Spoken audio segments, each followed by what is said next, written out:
उत्तर प्रदेश में देश का सबसे बड़ा नगरीय निकाय चुनाव शुरू हो चुका है, क्योंकि प्रथम चरण का नामांकन शुरू हो गया है, जिसको लेकर उत्तर प्रदेश राज्य निर्वाचन आयुक्त मनोज कुमार की तरफ से प्रदेश भर के सभी जिला अधिकारियों, जो कि जिला निर्वाचन अधिकारी भी हैं, उनको निर्देश जारी किए जा चुके हैं कि अब सभी निकाय पर कम से कम एक या फिर जरूरत पड़ने पर दो उड़न दस्ते गठित करें और लगातार चेकिंग अभियान चलाएं। हालांकि इसमें एक कार्यकारी मजिस्ट्रेट के साथ ही वरिष्ठ पुलिस अधिकारी को भी तैनाती दी जाए। साथ ही साथ इसमें एक वीडियोग्राफर रहेगा। उसके अलावा सशस्त्र पुलिसकर्मी भी इस उड़न दस्ते में होंगे। और खास तौर पर आयोग ने निर्देशित किया है कि कहीं पर भी चेकिंग के दौरान कोई अभद्रता ना हो और जो भी व्यापारी, कार्यकर्ता, पदाधिकारी या फिर कोई प्रत्याशी है तो उसके साथ नम्रता से पेश आए। सीधे तौर पर आयोग लगातार कोशिश कर रहा है कि उत्तर प्रदेश के नगरीय निकाय के चुनाव पूरी तरीके से निष्पक्ष हो, कहीं कोई चीज बटने न पाए, ऐसी कोई चीज देकर लोगों को, प्रत्याशी या उनके लोग भ्रमित न कर पाएं। इस वजह से आयोग की तरफ से ये निर्देश जारी किए गए हैं। हालांकि अब पूरे प्रदेश भर में उड़न दस्तों का गठन होगा, साथ ही साथ सभी निकाय स्तर पर चेकिंग की जाएगी और कहीं कोई ऐसी अवांछित चीज एक जगह से दूसरी जगह ना ले जाई जा सके जिसका प्रभाव उत्तर प्रदेश के नगरीय निकाय चुनाव पर पड़ सके। इसलिए आयोग की तरफ से निर्देश पूरे प्रदेश भर के अधिकारियों को जारी किए गए हैं। नगर निगम चुनाव की प्रक्रिया आज से हुई शुरू। खासतौर से आपको बता दें, प्रथम चरण के चुनाव को लेकर के पर्चा बिक्री की आज गोरखपुर नगर निगम में देखने को मिली। खासतौर से जहां महापौर के पर्चे कलेक्टेड पुराने सभागार के बगल में बेचे जा रहे हैं, वहीं पार्षदगण के पर्चे दीनदयाल उपाध्याय विश्वविद्यालय के प्रांगण में बेचे जा रहे हैं। खासतौर से चुनाव को देखते हुए जिला प्रशासन ने पूरी मुस्तैदी के साथ सुरक्षा व्यवस्था के पुख्ता इंतजाम किए हुए हैं। नगर निगम चुनाव में कौन बाजी मारेगा, यह तो आने वाला वक्त ही बताएगा। नगर निगम मेरठ में आज निकाय चुनाव को लेकर के आम आदमी पार्टी राज्यसभा सांसद संजय सिंह ने मेरठ से मेयर प्रत्याशी की घोषणा की है। रितु सिंह मेरठ की मेयर प्रत्याशी रहेंगी। साथ ही संजय सिंह ने कहा है कि जिस तरह से देश में बवाल मचा हुआ है, प्रधानमंत्री की डिग्री को लेकर के अरविंद केजरीवाल ने जिस तरह से मांग की है, उसके बाद गुजरात विश्वविद्यालय हाईकोर्ट भागता हुआ नजर आ रहा है, क्योंकि प्रधानमंत्री के ना ही 5 सहयोगी हैं, ना ही 7 के कोई लोग हैं, ना ही उस डिग्री का कोई ताल्लुक है। मेरठ की बात की जाए तो चौधरी चरण सिंह के नाम पर विश्वविद्यालय का नाम है, स्वर्गीय चौधरी चरण सिंह विश्वविद्यालय मेरठ में है, क्योंकि चौधरी साहब ने यहाँ से पढ़ाई की थी। उन्हें गर्व है, विश्वविद्यालय को गर्व है कि देश का जो प्रधानमंत्री है वो हमारे यूनिवर्सिटी से पढ़ा हुआ है, इसलिए उनके नाम पर रखा गया। जिस तरह से प्रधानमंत्री की डिग्री पर बवाल मचा हुआ है, कहीं ना कहीं प्रधानमंत्री की भी सदस्यता रद्द होनी चाहिए, क्योंकि डिग्री को लेकर के जिस तरह से फर्जीवाड़ा हुआ है, गुजरात यूनिवर्सिटी लगातार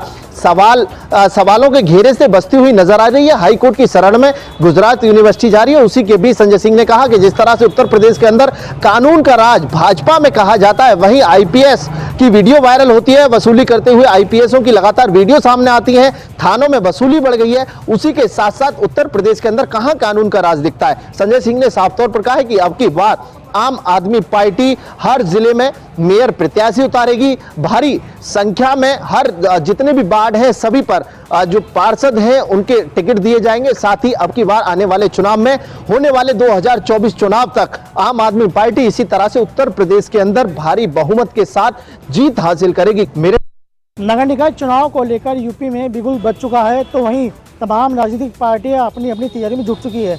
बात अगर सहारनपुर की करें तो सहारनपुर में फिलहाल बसपा ने सबसे पहले अपना उम्मीदवार यहाँ पर उतार दिया है मैदान में, क्योंकि आज ही बसपा की ओर से प्रेस कॉन्फ्रेंस की गई थी, जिसमें इमरान मसूद भी वहाँ पर मौजूद थे और जो शमसुद्दीन जो बसपा के नेता हैं, वरिष्ठ नेता है, वो भी वहाँ पर मौजूद थे। तो उन्होंने यहाँ पर प्रेस कॉन्फ्रेंस कर जो इमरान मसूद की जो समधन है खदीजा मसूद, उनको यहाँ पर टिकट दिया गया है। इतना ही नहीं, जो खदीजा मसूद है वो यहाँ पर पूर्व केंद्रीय मंत्री जो रहे यहाँ पर स्वर्गीय रशीद मसूद, उनके बेटे की साजन मसूद की यहाँ पर पत्नी भी यहाँ पर है। तो कहीं ना कहीं अगर देखा जाए तो बसपा ने सबसे पहले प्रत्याशी उतारा है और साथ ही प्रत्याशी उतारने के साथ साथ ही जो चुनावी जंग है उसका भी यहाँ पर आगाज कर दिया गया है। इसके साथ ही बाकी जो पार्टियां हैं वो भी अपनी अपनी तैयारी में जुटी हुई है, चाहे बीजेपी हो, सपा हो। तो कहीं ना कहीं क्योंकि बसपा ने प्रत्याशी उतारी है जो खदीजा मसूद है, वो सीधे सीधे इमरान मसूद उनके जो है परिवार से आते हैं, तो कहीं ना कहीं वो फिलहाल अपने आप में यहाँ पर मजबूत प्रत्याशी मानी जा रही हैं। माफिया अतीक अहमद को लेने के लिए एक बार फिर से प्रयागराज की टीम साबरमती जेल पहुंची और करीब 2:30 बजे वहां से साबरमती जेल से माफिया अतीक अहमद को लेके प्रयागराज के लिए निकल चुकी है। वारंट बी के तहत अतीक अहमद को एक बार फिर से लाया जा रहा है और माना जा रहा है कि कल दोपहर तक अतीक अहमद प्रयागराज पहुंचेगा, जिसके तहत उसको कोर्ट में पेश किया जाएगा। उसके बाद उत्तर प्रदेश प्रयागराज टीम उसकी रिमांड लेगी, जिसमें माना जा रहा है उमेश पाल हत्याकांड में तमाम राजों से पर्दा खुल सकता है, जिससे कि शाइस्ता, असद और गुड्डू मुस्लिम कहाँ छुपे हैं इसको लेकर भी जानकारी हो सकती है। क्योंकि माना जा रहा है कि उमेश पाल हत्याकांड के बाद जिस तरह से शाइस्ता ने अतीक अहमद से बात की थी और उससे कहा था कि असद की इन्वॉल्वमेंट उसको सही नहीं लगी, उसने कहा था शेर है, असद शेर है और अब जो होगा देखा जाएगा, 18 बाद सुकून से सो रहा हूँ, इसको लेके अतीक अहमद की तमाम इस तरीके की जानकारी निकल सकती है। और माना जा रहा है कि उनके लुकआउट के लिए जिस तरीके से हाइड आउट किया है उसका भी पर्दाफाश हो सकता है अतीक अहमद की रिमांड पे आके। तो माना जा रहा है कि करीब सुबह 5 से 6 बजे का वक्त होगा जब अतीक अहमद झांसी उत्तर प्रदेश के बॉर्डर पे आएगा। उसके बाद कल दोपहर या देर शाम तक उसको पेश करके और उसकी रिमांड की तरफ बढ़ेगी उत्तर प्रदेश की प्रयागराज पुलिस। श्रृंगार गौरी ज्ञानवापी मामले पे एक बार फिर ने आज कोर्ट ने अपने फैसला को अगली तारीख के लिए स्थगित कर दिया गया और ये ऐसा इसलिए हुआ क्योंकि जिला जज अजय सिंह बिसेन आज छुट्टी पे थे। बताते चले ये 7वीं बार था जब अलग अलग तारीखों पे इस पूरे फैसले को स्थगित किया गया, जबकि फैसला आने के बाद फैसले को सुरक्षित कर लिया गया है। अब देखने की बात ये होगी कि 7 केस जिनको एक साथ चलाने की बात है, एक कोर्ट में चलाने की बात है, जिसमें तर्क ये दिया जा रहा है कि कोर्ट का समय भी बचेगा और वकीलों जो वादी हैं उनका भी समय बचेगा। इसको एक करना ही चाहिए, इसमें फैसला कब तक आता है। लेकिन मज़ेदार बात यह है कि पिछले 6 बारों से टल रहा ये फैसला अपने आप में इस समय बनारस में या ये कहा जाए शिव भक्तों में चर्चा का विषय बना हुआ है।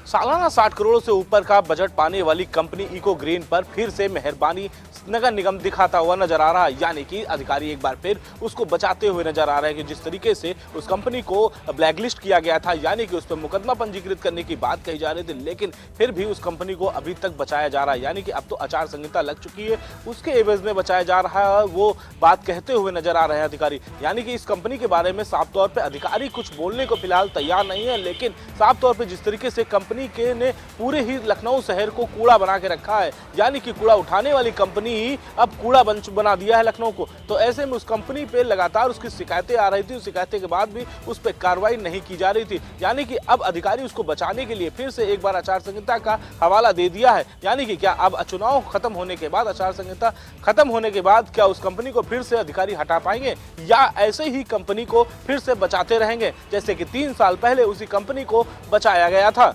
अब इको ग्रीन पे सबसे ज्यादा मेहरबानी उन शासन पे बैठे अधिकारियों की है जो शासन पे लगातार उंगलियां उठा रहे थे। यानी कि वही शासन के अधिकारी हैं जो पहले कभी उस कंपनी को बैठा करके काम दिए थे, उसके बाद अब वही फिर से मेहरबानी दिखाते नजर आ रहे हैं। इंतजार की घड़ी अब खत्म होने वाली है। वंदे भारत ट्रेन कल से पटरियों पर दौड़ना शुरू करेगी। प्रधानमंत्री नरेंद्र मोदी खुद हरी झंडी दिखाकर वर्चुअली तौर पर ट्रेन को रवाना करेंगे। वहीं इसके साथ ही आपको बता दें कि वंदे भारत ट्रेन जो है जयपुर से दिल्ली के बीच चलेगी, फिर 13 अप्रैल से अजमेर से दिल्ली के बीच शुरू हो जाएगी। रेलवे अधिकारियों के अनुसार वंदे भारत ट्रेन कल सुबह 11 बजे जयपुर जंक्शन से रवाना होगी। वहीं इसके साथ ही शाम होते ही 4 बजे दिल्ली कैंट पहुंच जाएंगी। पीएम नरेंद्र मोदी राजस्थान की पहली वंदे भारत ट्रेन को हरी झंडी दिखाएंगे। उसके बाद 13 अप्रैल को वंदे भारत अजमेर से दिल्ली के लिए जयपुर रवाना होगी।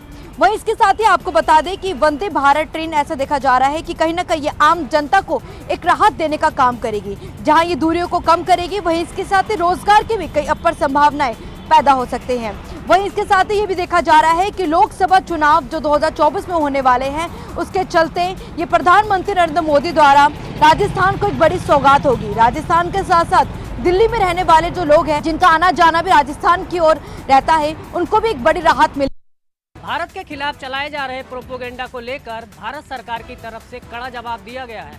भारत सरकार की तरफ से बोलते हुए वित्त मंत्री निर्मला सीतारमण ने कहा कि भारत में मुसलमानों की हिंसा, ये बात पूरी तरीके से बेबुनियाद है। उन्होंने कहा कि भारत में अगर मुसलमानों की हिंसा की जाती तो भारत में विश्व की दूसरी सबसे बड़ी आबादी मुसलमानों की है। उन्होंने कहा कि भारत को यह बदनाम करने की एक सोची समझी साजिश है। दरअसल वित्त मंत्री निर्मला सीतारमण अमेरिका के दौरे पर हैं। उन्होंने ये बात इकोनॉमिक्स ग्रोथ के एक कार्यक्रम को संबोधित करते हुए कहा। उन्होंने कहा कि भारत में किसी भी तरीके का पक्षपात नहीं है, न ही भारत सरकार किसी के साथ भेदभाव करती है। भारत में सभी धर्मों का समान सम्मान किया जाता है। भारत में सब लोग प्रेम के साथ रहते हैं। अब ऐसे में देखना होगा कि भारत के खिलाफ इस तरीके की बयानबाजी क्या एक सोची समझी साजिश है या और भारत को विश्व पटल पर बदनाम करने का एक प्रोपोगेंडा है।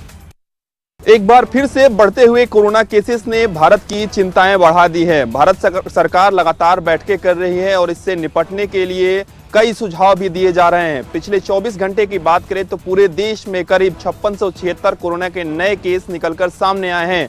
वहीं अकेले दिल्ली की बात करें तो करीब 484 कोरोना के नए एक्टिव केस निकलकर सामने आए हैं।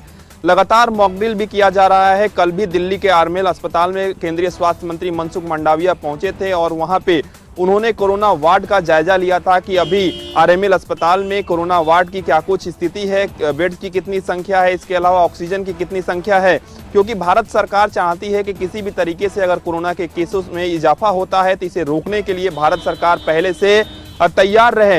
यही कारण है कि पिछली बार जब बैठक हुई थी तो केंद्रीय स्वास्थ्य सचिव राजेश भूषण के साथ साथ तमाम जो स्वास्थ्य के राज्य मंत्री हैं वो भी वीडियो कॉन्फ्रेंसिंग के जरिए जुड़े थे और स्वास्थ्य मंत्रालय की ओर से ये पूछा गया था कि उनके राज्य में खासतौर पे कोरोना केसों से निपटने के लिए, उससे निजात पाने के लिए क्या कुछ व्यवस्थाएं की गई है। अगर कहीं ऑक्सीजन की कमी है या किसी कोरोना वार्ड में बेड की कमी है या जो स्वास्थ्य कर्मी हैं इस पूरे मामले में जुटे हुए उनकी अगर कमी है तो वो केंद्र सरकार को अवगत कराएं, ताकि केंद्र सरकार और राज्य सरकार दोनों ही आपस में समन्वय बनाकर कोरोना के बढ़ते हुए केसेस से निपटने के लिए एक व्यवस्था बना सके। तो निश्चित रूप से जिस तरीके से कोरोना का केस बढ़ रहा है, भारत सरकार लगातार इस पर नजर बनाए हुए है कि किस तरीके से इसको कंट्रोल किया जाए। एक बार फिर से बढ़ते हुए कोरोना केसेस ने भारत की चिंताएं बढ़ा दी हैं। शासन के निर्देश पर जो जिला अस्पताल हैं वहां पर मॉक ड्रिल की जा रही है और जो कोरोना की तैयारियां हैं उनका जायजा लिया जा रहा है। मुजफ्फरनगर में भी जो नामित अधिकारी हैं, नोडल अधिकारी है डॉक्टर अनिल, वो पहुंचे हैं और जिला अस्पताल में जो 2 ऑक्सीजन प्लांट लगाए गए हैं उनका निरीक्षण किया है। सारी जो गहनता से जांच पड़ताल की है, कितनी कैपेसिटी है, किस तरह का प्रेशर है। और जिला अस्पताल में, महिला अस्पताल में जो 2 वार्ड बनाए गए हैं, आइसोलेशन वार्ड, उनका निरीक्षण किया है। यहाँ पर जो कोरोना के लिए की गई तैयारियां हैं उनका पूरी तरह से जायजा लिया है। डॉक्टर अनिल ने बताया कि कोई भी अगर विपरीत स्थिति आती है तो हम पूरी तरह से तैयार हैं, किसी भी मरीज ऑक्सीजन की कमी नहीं आने देंगे, इलाज की कमी नहीं आने देंगे, हम पूरी। बॉलीवुड के दबंग खान को लगातार फोन पर और ईमेल के जरिए जान से मारने की धमकी मिल रही है। अभी फिलहाल मंगलवार को सलमान खान को एक शख्स ने जान से मारने की धमकी दी। फिलहाल पुलिस ने उसको गिरफ्तार कर लिया है और पुलिस ने ये भी बताया कि जिस शख्स ने सलमान खान को जान से मारने की धमकी दी वो मात्र 16 साल का है, यानी कि अभी नाबालिग है। आपको बता दें कि सलमान खान को उनके ऑफिशियल ईमेल अकाउंट पे लगातार ईमेल आ रहे थे और वो शख्स उनसे ये कह रहा था कि तू भी मारा जाएगा, यानी कि अगली बारी सलमान खान तेरी है, जब तू जोधपुर आएगा तो मूसे वालक की तरह तुझे भी खत्म कर दूंगा। वहीं आपको बता दें कि पुलिस ने नाबालिग को शाहपुर से हिरासत में लिया है और आगे की जांच के लिए उसे मुंबई ले जा रही है। दरअसल सलमान को मंगलवार के दिन जान से मारने की धमकी मिली थी। मुंबई पुलिस को सोमवार को एक व्यक्ति ने कॉल पर यह धमकी दी थी। पुलिस ने बताया था कि आरोपी ने अपना नाम रॉकी भाई बताया है। कॉल करने वाले ने कहा कि वो राजस्थान के जोधपुर का रहने वाला है और 30 अप्रैल को सलमान को मार देगा। वहीं इससे पहले भी सलमान खान को लगातार जान से मारने की धमकियां मिलती रही हैं। उससे पहले लॉरेंस बिश्नोई भी सलमान खान को जान से मारने की धमकी दे चुके हैं। लेकिन अब देखना ये होगा कि 30 अप्रैल, आने वाली 30 अप्रैल, जिससे क्या कुछ निकल के आने वाला है, क्योंकि 30 अप्रैल वो डेट है जिसको सलमान खान को जान से मारने की धमकी दी गई है। उस शख्स ने बराबर ये बोला है कि सलमान खान 30 अप्रैल को मैं तुझे जान से मार दूंगा। अब देखना ये होगा कि मुंबई पुलिस इस शख्स यानी कि रॉकी से जो पूछताछ कर रही है उसमें क्या कुछ निकल के आने वाला है। भारतीय बल्लेबाज महेंद्र सिंह धोनी क्रिकेट के बाद अब एंटरटेनमेंट वर्ल्ड में अपना सिक्का जमाने जा रहे हैं। जी हाँ, आपको बता दें कि उन्होंने इस साल जनवरी में अपनी फिल्म धोनी एंटरटेनमेंट की पहली फिल्म की घोषणा की थी। अब उन्होंने फिल्म का पोस्टर भी रिलीज किया है। महेंद्र सिंह धोनी के होम प्रोडक्शन में बनने वाली इस फिल्म का नाम LGM यानी कि लेट्स गेट मैरिड है। फिल्म का प्रोडक्शन उनकी पत्नी साक्षी धोनी कर रही हैं। वहीं महेंद्र सिंह धोनी ने सोशल मीडिया पर लेट्स गेट मैरिड का पोस्टर शेयर किया है। पोस्टर शेयर करते हुए उन्होंने कैप्शन में लिखा है, LGM लेट्स गेट मैरिड का पोस्टर का फर्स्ट लुक मुझे शेयर करते हुए बेहद खुशी हो रही है। वहीं अब आप इस फिल्म को देखने के लिए तैयार हो जाइए। ये फिल्म आपके चेहरे पर स्माइल ला देगी। IPL 2023 के मैच नंबर 15 में निकोलस पूरन, जो कि विंडीज बल्लेबाज हैं, उन्होंने रॉयल चैलेंजर बैंगलोर के खिलाफ खेलते हुए महज 15 गेंदों में अर्धशतक जड़ दिया। यह 2023 IPL का तो सबसे तेज शतक था ही, साथ ही IPL के पूरे 15 साल के इतिहास में सबसे तेज दूसरा शतक था। इससे पहले 2018 में दिल्ली कैपिटल्स के खिलाफ KL राहुल ने 14 गेंदों में अर्धशतक लगाया था और निकोलस पूरन का यह 15 गेंदों में लगाया गया अर्धशतक IPL के इतिहास का दूसरा सबसे तेज अर्धशतक है। इस बहुत ही कमाल के मुकाबले में लखनऊ सुपर जायंट्स ने रॉयल चैलेंजर बैंगलोर को आखिरी गेंद पर आखिरी विकेट के साथ 1 रन लेकर के मात दी, जिसके बाद लखनऊ सुपर जायंट्स काफी सुर्खियों में है। IPL नगर निकाय चुनाव की घोषणा होने के बाद सभी राजनीतिक पार्टियों ने कमर कस ली है। उत्तर प्रदेश सरकार के राज्य मंत्री व चित्रकूट के प्रभारी मंत्री नरेंद्र कश्यप आज एक दिवसीय दौरे पर चित्रकूट पर थे।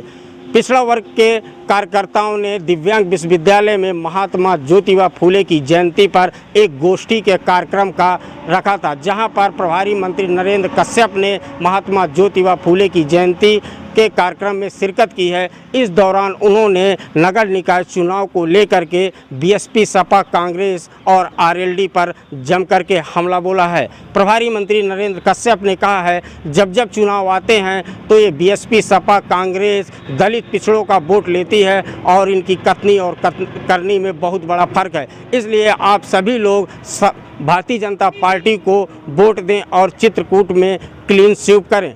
आपको बता दें, प्रभारी मंत्री नरेंद्र कश्यप ने कहा है कि 9 सालों में जिस तरह से भारतीय जनता पार्टी ने काम किया है, इससे भारतीय जनता पार्टी नगर निकाय चुनाव में क्लीन स्वीप करेगी और 2024 में फिर से प्रधानमंत्री नरेंद्र मोदी PM बनेंगे। आगरा के थाना बरैंच क्षेत्र में पुलिस की बड़ी कार्रवाई हुई है, जिसमें 5 जुआरियों को आगरा बहन पुलिस ने दर दबोचा है। करीब 73,000 रुपये की नकदी भी बरामद की है। बताया जा रहा था ये जुआरी काफ़ी लंबे समय से जुए का कार्य में संलिप्त थे। मुखबिर की सूचना के बाद पुलिस ने 5 जुआरियों को हालांकि गिरफ्तार किया है। बताया यह भी जा रहा है, आगरा के बरहन क्षेत्र में कई ऐसे जुए के अड्डे और भी संचालित हो रहे हैं, जहां पुलिस उन अड्डों पर भी छापे मारने की पूरी तैयारी कर रही है। अब देखने वाली बात यह है कि थाना बरहन क्षेत्र में अन्य जगह हो रहे जुए पर पुलिस कब तक कार्रवाई करेगी। आज मैं आपको ऐसी घटना से रूबरू कराता हूं, जिसे देख आप कहेंगे वाकई में ऐसी बीवी को जालिम ही कहा जाएगा। जी हां, आपको बताता चलूं, बिजनौर के नूरपुर थाने में मुरादाबाद रोड पर ऐसी घटना देखने को मिली, जिसे देख लोग हैरान हैं। आपको बताता चलूं, हासिम नाम के युवक की शादी आफरीन नाम की महिला से हुई थी। लगातार आफरीन हासिम को टॉर्चर कर रही थी और टॉर्चर की इंतहा आज इतनी हो गई कि आफरीन ने हासिम को बंधक बना कमरे में जंजीरों से बांध दिया, जिसमें हासिम पूरी रात बंधक बना रहा और आज सुबह जैसे ही शाम होने को चली, पूरा दिन उसने चीख पुकार लगा दी। और जैसे ही चीख पुकार की सूचना आसपास के लोगों को लगी, तो आसपास के लोगों ने पुलिस की मदद से हासिम को मुक्त कराया। और जब जानकारी ली गई तो पता चला कि हासिम और आफरीन की काफ़ी समय से अपनी आपस में मनभेद बनी हुई थी, जिसको लेकर आफरीन ने हासिम के साथ मारपीट करी। राजधानी देहरादून में एक बार फिर से बदमाशों ने कानून व्यवस्था को दिन दहाड़े चुनौती दी है। नेहरू कॉलोनी के फवारा चौक के निकट विद्यालय संचालक विनोद अग्रवाल के घर 4 बदमाश घुसे और असलहे व चाकू के दम पर नकदी व आभूषण लेकर फरार हो गए। पुलिस अब इस मामले की जांच में जुटी है और दावा कर रही है कि जल्द ही आरोपियों को गिरफ्तार कर लिया जाएगा। इस तरह से लोग आके ही मांगते हैं, जन सूचना के अधिकार के तहत मांगते हैं, जानकारी प्राप्त करना चाहते हैं, उस पर लेकर के कहीं न कहीं जो विभाग के लोग हैं, जो आगे जिनके खिलाफ मांगी जा रही है, वो लोग हैं, कहीं न कहीं उनके मन में खटास सी रहती है और वो उसको लेकर के उस आगे मांगने वाले व्यक्ति के खिलाफ एक गलत धारणा बना लेते हैं मन में, जिसके तहत वो काम करते हैं। कल इसी का एक जीता जागता नमूना सामने आया। दरअसल हम बात कर रहे हैं सुल्तानपुर के अभियुक्ता और अडे एक्यूज की, जिनको कल कुछ अज्ञात बदमाशों ने घेर लिया और घेर कर उन पर लाठी डंडों से हमला बोल दिया, जिससे वो गंभीर रूप से घायल हो गए। जी हाँ, पेशे से अध्यक्ता रविंद्र प्रताप सिंह जी आरटीआई एसपी भी हैं, लेकिन उन्होंने ये सोचा होगा कि हम आरटीआई के तहत जिस तरह से हम लोगों की हेल्प कर रहे हैं, मदद कर रहे हैं, वो हमारे लिए जी का जंजाल बनेगा। इस तरह से